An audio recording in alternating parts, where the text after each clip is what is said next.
Hi there, welcome to the latest edition of The Front Page. You join us hot on the heels from a spectacular Guineas weekend at Newmarket, a 2,000 guineas fit for a king thanks to the victory of Frankie Dettori, and a 1,000 guineas won by two comeback kings in Oisin Murphy and Saeed bin Suroor. Talking of comebacks, the former chief executive of the Professional Jockeys Association could be its next chief executive, with Paul Struthers in line to return to the trade body after a coup was mounted by jockeys against their own trade association. We'll be looking at that, and we'll also be looking at the latest fallout from the gambling white paper. As you watch, we will be delighted if you would like, comment, share and subscribe, as the two people to my left have been doing on a regular basis. Catherine Macrae and Jonathan Harding. Catherine, where are you watching the Guineas weekend from? From the office, actually. So I've been here over the weekend. Not quite the thrill of Newmarket, but yeah. But putting in stunning service? Of course. Of course. And Mr. Harding, what about yourself? Yeah, I was watching on from home. I enjoyed seeing the reporters getting quite wet, actually, in a sort of sadistic way. I had a cup of tea and it was almost too warm in my flat, but it was nice and good result. I've had so much wet hair in the last few days. On Friday, I was on top of a big hill in the Peak District, getting very wet indeed, and then on Saturday I got very wet in Newmarket. But the sun shone yesterday, which was lovely. Also lovely is the Racing Post Members Club, and we have a stunning offer for you on that.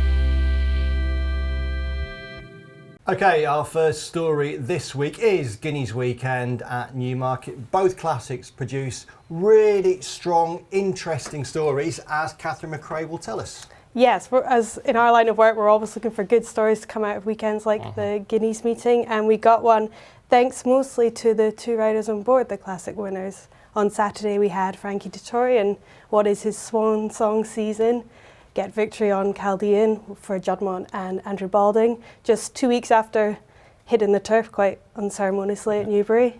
And then on Sunday we had Oisin Murphy, who is still under 2 months from returning from his 14-month ban, back in the limelight again with his first British Group 1 since his return. And I think you'd be hard to find any two jockeys come into this flat season that have more that they want to prove, and it's really fitting that perhaps the two biggest names in our sport were the ones to come out on top at the Guineas weekend.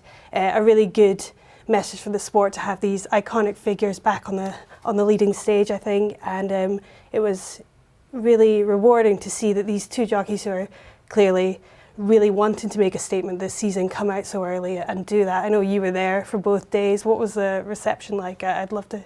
Yeah, very positive indeed. So, I mean, Saturday, whenever Frankie Dettori wins a big race, you get a positive reception. He still is undoubtedly the individual who most punters and racing fans connect with most. He was also backing horse, had been well backed through the day, with the ground having come in his favour. But I thought what was interesting was there were clearly mixed emotions within Dettori on Saturday afternoon. You could see as he came into the winners' enclosure that there was a slight wobble there, and you just wondered, is he about to crack? And, are we going to get some tears? And then he composed himself. But he did say his emotions were all over the place. Didn't know whether to laugh or cry. Laugh because he won a 2,000 guineas. Cry because he'd just gone through his last chance of riding in the 2,000 guineas. But I thought it was a really positive outcome for the sport. An hour and a quarter earlier, we'd almost had an incredibly positive outcome for the sport, because Dettori was riding Saga in the Suffolk Stakes in the King's colours on the day of the coronation. Who knows what they were watching at at Buckingham Palace. That was the film Matilda on ITV at the same time. I'm sure they were watching that, hopefully watching it anyway. And I know behind me, I had members of the Jockey Club's communications team who were roaring home Saga because they would have known that a picture of Frankie doing a flying dismount in the King's colours on Coronation Day would have made it onto the evening news bulletins, onto newspaper pages the following day. That wasn't to happen. But I think Frankie was great on Chaldean. And also, John, the horse produced a top draw performance as well, given you think he was so active as a 2-year-old. His reappearance at Newbury hadn't gone according to plan because he'd dumped Frankie at the start, so maybe he might not have been 100% wound up, but he produced a fantastic performance. No, he absolutely did, and the guessing game going into the Guineas is how these horses have trained on from 2 to 3 and which bit of juvenile form you put the most weight on. And it turns out the obvious answer was the Dewhurst. It was there staring at us the entire time, but we slightly all got carried away with August Rodin, quite understandably. It was a magnificent performance, really. It's a really long stride. Frankie got the fractions absolutely spot on, although I don't think he was too flustered at any point. The horse just kept going and going. I think he's an out-and-out miler, would be my thoughts. I can see maybe they might step him up for the Jubmont, given the ownership, given the pedigree, but looking at it, it's going to be interesting to see him at Royal Ascot next time. Maybe the Sussex Stakes, but he's beaten some seriously good horses there. I think a few probably didn't give their running. I think the ground did for a couple of others.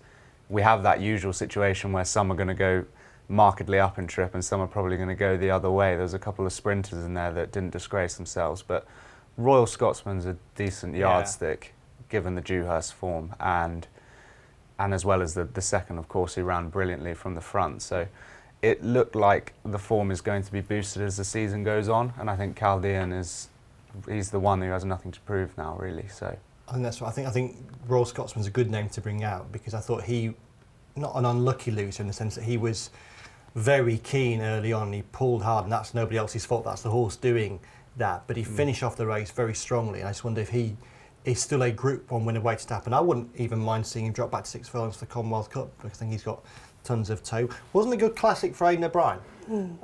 August Rodin was ultimately a well-backed favourite, having bizarrely drifted through the morning, even though ground conditions were coming in his favour. But he and Little Big Bear were both out the back. Odd little stat, Aidan O'Brien has now gone 4 runnings without a 2,000 guineas win. That's never happened in his career before. There's never been a 4-race gap between Guineas successes. And at Leopardstown yesterday, his colts disappointed in the Derby trial there. So not a great classic weekend for Aidan O'Brien because Meditate was also ultimately well beaten in the 1,000 guineas. In fact, they were all well beaten apart from 2 fillies because Morge and Tahira pulled right away 7.5 lengths clear of the rest. As a piece of form, Catherine, that was probably a stronger piece of form than the 2,000 guineas in some ways.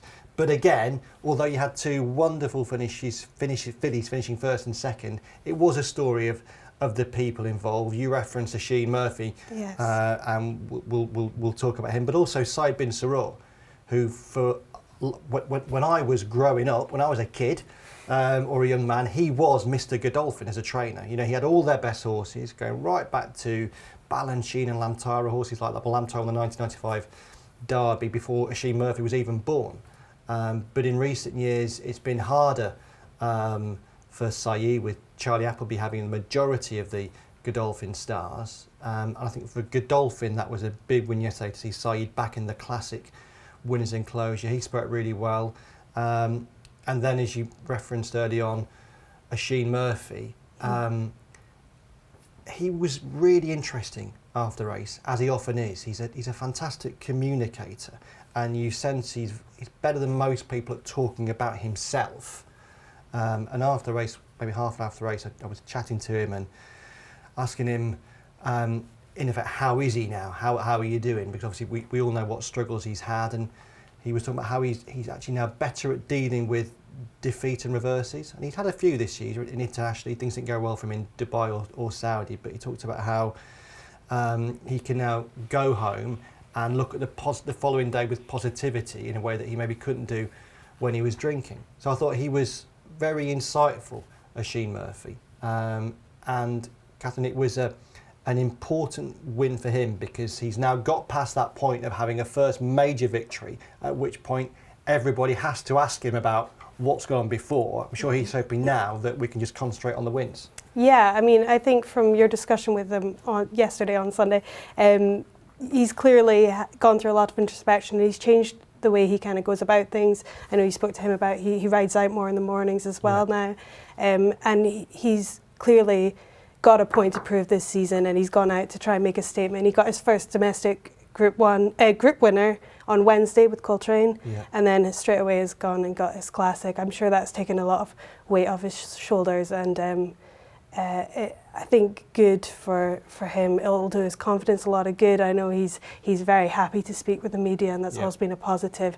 But I'm sure there's some things he keeps to himself, and there's probably a lot of pressure he's feeling on himself, and that I imagine would have alleviated a lot of that, and he can kind of power ahead. I'm sure he's got the title goals in mind. Him and William Buick were both at it in force. I think 4 winners and 3 winners each over the past 2 days, and this is just as the season starts, so we could see a similar title battle play out a few months from now, who knows? I think that's right, yeah. I think, Jonathan, that title showdown between William Buick and Oisin Murphy could be particularly interesting this year. Lewis Porteous is writing a column on that. Depending on when you watch it, that might already be available to read.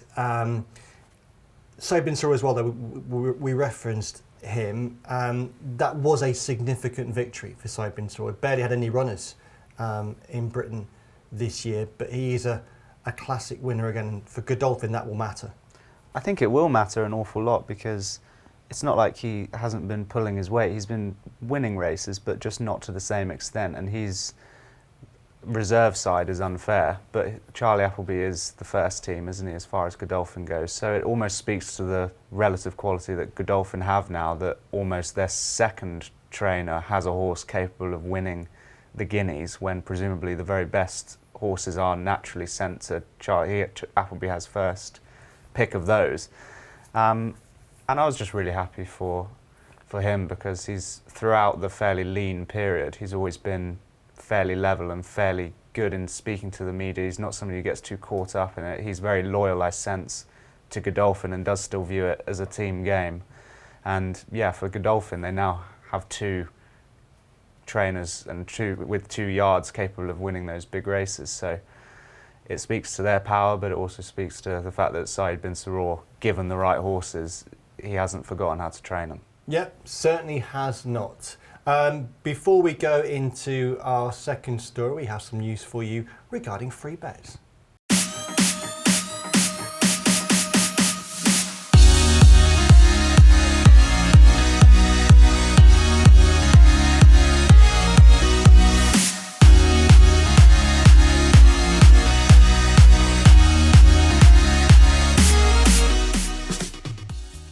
Story number 2 this week is a story that appears on the front page of Monday's Racing Post, and it's regarding a serious situation at the Professional Jockeys Association. So the story so far, we learned in recent days that a number of jockeys had presented a petition to the PJA in which they were requesting there to be an extraordinary general meeting at which they would declare a vote of no confidence in the leadership of the PJA, and in particular the Chief Executive, Ian McMahon. Ian McMahon is someone who they feel has not been sufficiently visible during his relatively brief tenure as the PJA Chief Executive, but jockeys are also unhappy with a number of issues that have taken place in the last year or so, including where we are now with the sports whip rules. In response to the presentation of this petition, the PGA chair, John Holmes, resigned, as did fellow board members Simon Cox and former top jockey turned broadcaster Mick Fitzgerald. At the same time, jockeys are moving to bring back the former chief executive of the PGA, Paul Struthers, who now runs his own sports agency, and the previous PGA chair, Nigel Payne, in that Racing Post piece today, has described the situation at the PGA as one of an organisation in disarray, but made clear he would also come back if asked by jockeys. Jonathan, it's a really tough time for the PJA. For a long period, it looked as though it was, as Nigel says in the piece, the trade body that had its house in order. But in effect now, you've got a situation whereby the jockeys have mounted a coup against their own trade association. That's about as dramatic as it gets in racing politics. Yeah, it is. And the PJA used to be my favourite of the acronyms because they, in Paul Struthers, they had somebody who was willing to kind of put his neck on the line, and he would fight for jockeys while at the same time he had this fairly intimate understanding of the machinations of racing governance. He understood how to get things done and the bureaucracy involved, while also understanding the jockey's need and the importance of being seen to be on the front foot and pushing what the jockeys are fighting for. Now, the PJA seems to have been on a bit of a downward trajectory for the last couple of years and has slightly gone a bit into hiding almost, and a bit of a crisis of confidence in terms of speaking out on these issues. And that seems to be where the frustration has stemmed from, in that jockeys don't feel they're being represented in quite the right way with quite enough gusto on things like the whip rules, like the weight allowances, and with valet pay and things like that. I think it's a building up of tension. Whether going back to getting the old team back together is the right solution, I don't know, but it's a fairly perilous situation here whereby the board are frustrated with the jockeys, I sense, because they are many and various. They all have their own needs and things that they're fighting for, so it's difficult to represent 400 individuals at the best of times, I'd imagine, and they can, perhaps through no fault of their own, be a little bit late to speak out on things because they have their day-to-day, and it's easy to get caught up in that, and the big issues kind of happen around them, perhaps, is from conversations I've had with jockeys. But at the same time, if you're a jockey and you don't feel like your trade body's representing you at what is a very pivotal time with the whip rules and everything else, I can see the frustration. So it seems to be, as I think Nigel Payne put it, a massive breakdown in communications between the two. And I just hope that there's a quick resolution to it, because it's a fairly turbulent time at the moment for jockeys, and they need to kind of get the house back in order.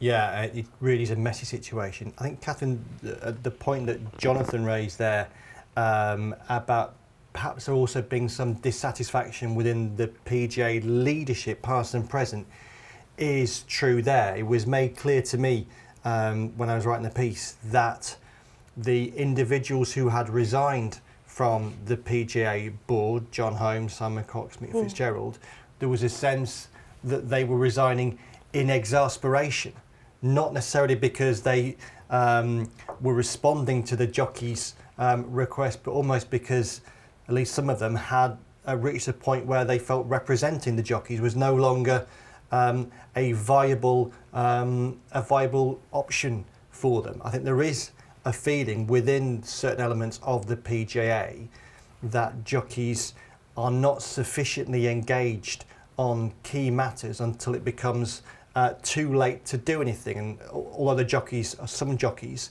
are frustrated by how the whip negotiations went and the rules that we eventually arrived at, I know that there are people within the PJA hierarchy who have been frustrated that it's been hard to get jockeys engaged on that until it reached the point of almost no return. And historically that has been, I think, an issue. And it is with, I think, a lot of trade associations in getting members to really read everything that needs to be read, follow everything that needs to be followed, because they are such busy people. And because they're such busy people, they have to delegate responsibility to a trade association. For trainers that's the NTF, for jockeys it's the PJA, and it's therefore imperative that they have confidence in that trade association. So it really is a two-way crisis. It might be jockeys presenting a petition against the leadership of the PJA, but clearly the members of the PJA hierarchy have got issues with the jockeys that they represent as well. Yeah, I mean, I think Jonathan said quite effectively, it's a breakdown in communication. There's clearly the jockeys do not feel represented and are kind of maybe circumventing going to the PJA. They're kind of speaking out to the media about the whip rules kind of at the 11th hour. There was clearly a breakdown in discussions there between the groups. You mentioned kind of a historical context. I'm kind of curious, as someone who's been in the sport a little longer than Jonathan and I, that's no comment on age or anything.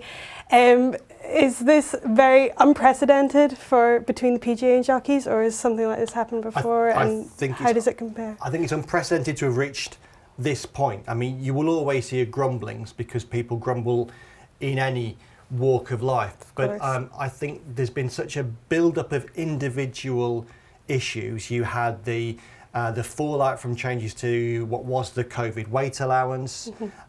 You've got the whip issue. You've got the sauna issue. You've got proposed new pay deal for valets and those who work for valets. I think they've all combined, and I think the thing that's driven it is this appointment of Ian McMahon, who I've got to be something like I don't know.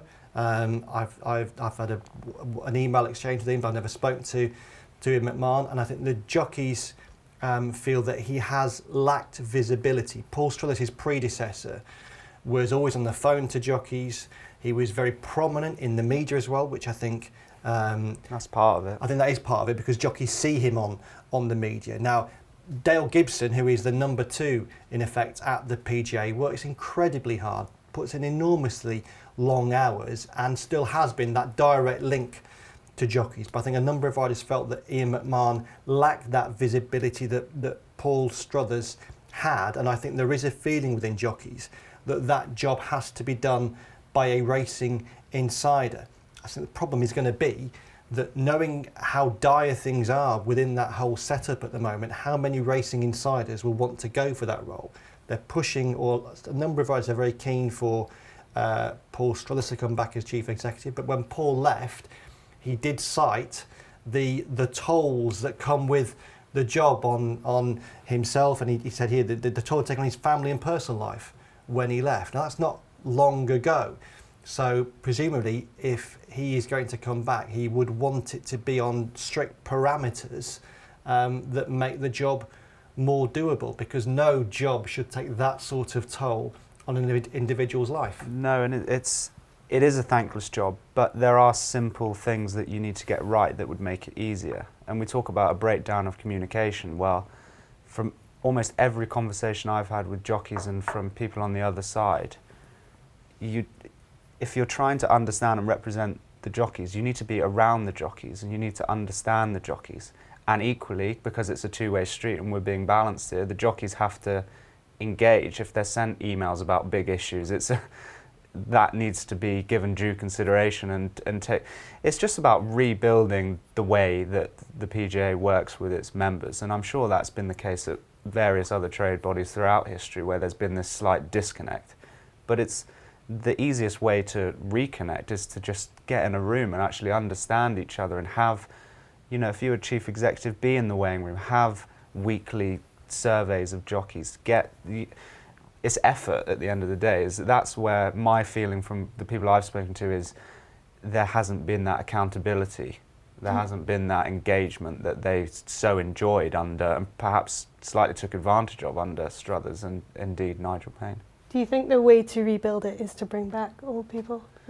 Whereas I understand the impulse. I completely understand the impulse because Paul Struthers was always fantastic to deal with, and he was always, I think as I've mentioned before, he understood the challenges of taking these concerns and enacting change. He knew how the game worked, but at the same time he also understood the jockeys. Similarly, Nigel Payne has a very close relationship with the jockeys, which is good. I don't think this idea of it needs to be a racing insider, fresh perspective can be helpful. The fact that perhaps hasn't worked as planned this time doesn't mean it won't in the future. I just think they need to very quickly come up with a plan of how they're going to restructure and how they're going to take it forward more productively. I hope this is the watershed moment where the jockeys do start to engage, because they've realised what can happen if it's left too late. I think we should be expecting a lot of things to happen this week. So we've already known the chair has gone and 2 other board members as well.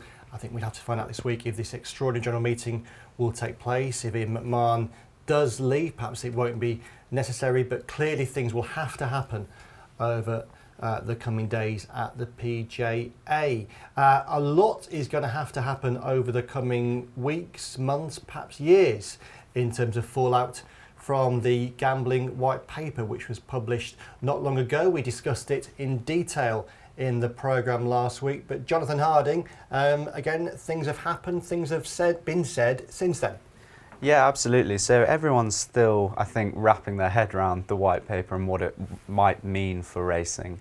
The Stuart Andrew, the Minister, said it would have a minimal impact on British racing and did provide some figures that I think British racing feels slightly underestimate the damage that some of these measures might cause. I think people generally, with the frictionless or financial risk checks, as they're called, the 2 tiers, are thinking it's perhaps not as bad as it might have been, and are just trying to work out how this might be carried out. That now is a situation we're in where we have all of these proposals, all of these recommendations, but we don't know when, how, if all of these various factors they're going to be brought in. Now, the Gambling Commission, the regulator of the industry, has come out and given us something of a steer, suggesting that the consultation on many of these things will begin in the summer. They've been given more than 60 areas of work following this white paper, and it could be, we're talking years really until they're enacted. The key story of this week is that they've said in the meantime things are unlikely to change. Now, that means we will be persisting with a regulatory environment that has led bookmakers to feel they have to carry out intrusive checks and requests for information for fear of fines from the Gambling Commission. Now, the Gambling Commission say they haven't mandated these checks, but there is this feeling that they've created an environment whereby bookmakers are carrying out these checks and pushing for information from punters and essentially carrying out de facto affordability checks ahead of the white paper. Now, that's a worry because that's already costing British racing tens of millions, and we're in a situation where nothing's changed and we don't have a timeline for when it will change, so planning for the future is almost impossible. Yes, I think a lot of people will be disappointed, won't they, Catherine, that the Gambling Commission has in effect said nothing changes for now, because we know how long the process could be to implement the proposals within the white paper. It's the start of a process, not the end of a process. And for punters and for bookmakers, that was pretty disappointing news from the Gambling Commission. Yeah, I think a lot of people were hoping with the release of the white paper there'd be clarity, everything would be sorted, but we are in a similar situation where we are still waiting for an indefinite amount of time for things to actually be enacted, and things are going to roughly stay the same. I mean, bookmakers are going to exercise caution while we still don't quite know how all these recommendations are actually going to play out in policy and in regulation. So there is a kind of degree of uncertainty that I think is just going to continue until at least next summer, possibly further, and we just have to wait and see how this plays out, I think. Yeah. My hope is a little bit that the bookmakers have now at least been given a legislative steer in the absence of a sort of clear steer from the Gambling Commission preceding the white paper, where it was sort of this vague, you need financial checks, but we're not going to tell you how much, but also if you get it wrong, then we're going to fine you hundreds of millions of pounds, this weird environment that we've had and will persist.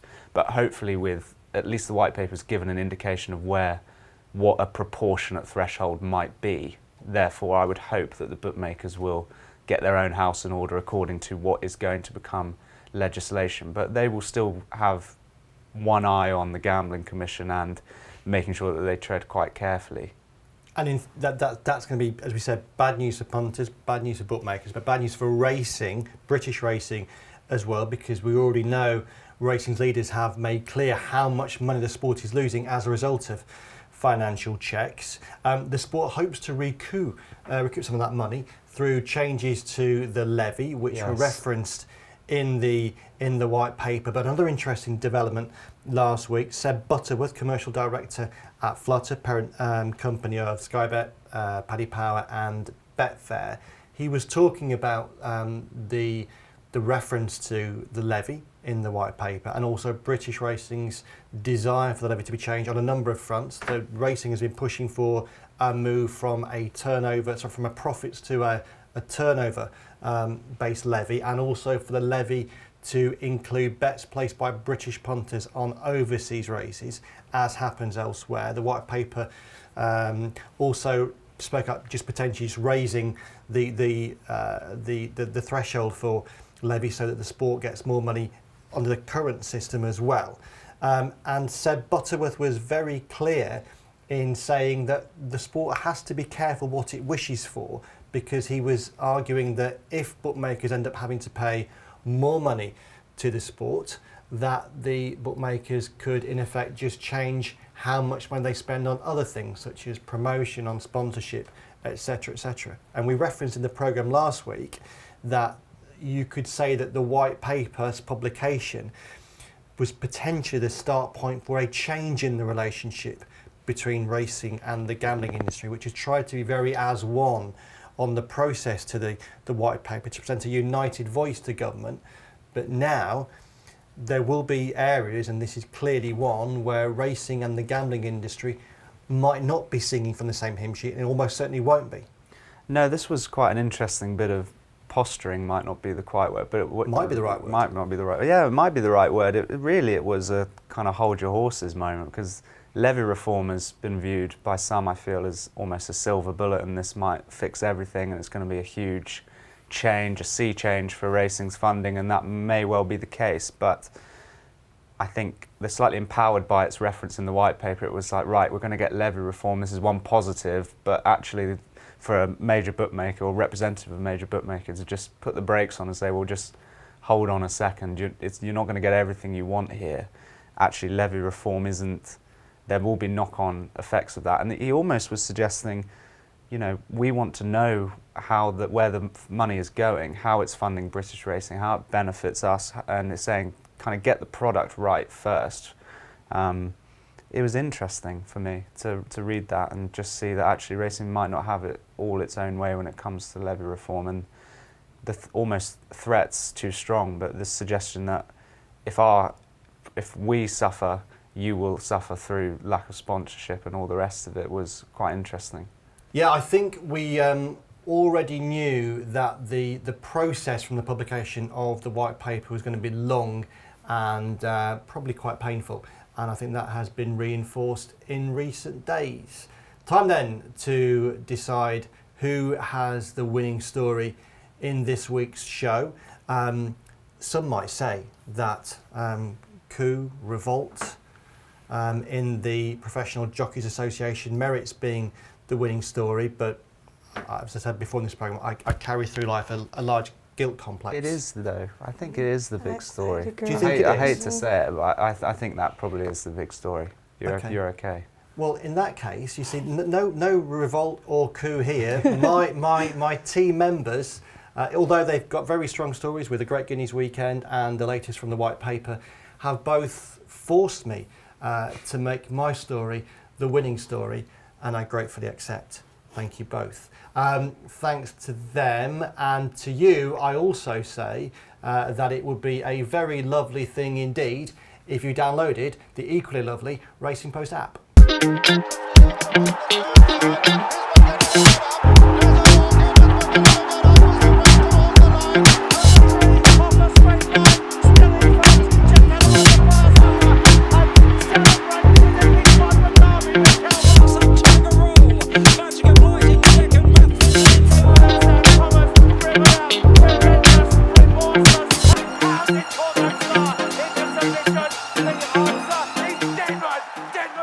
Okay, that's then it for this week's show. Thanks for watching. I have been and still am Lee Mottershead. I say thanks to Jonathan Harding and Catherine Macrae. We hope to see you next week, and until then, bye-bye.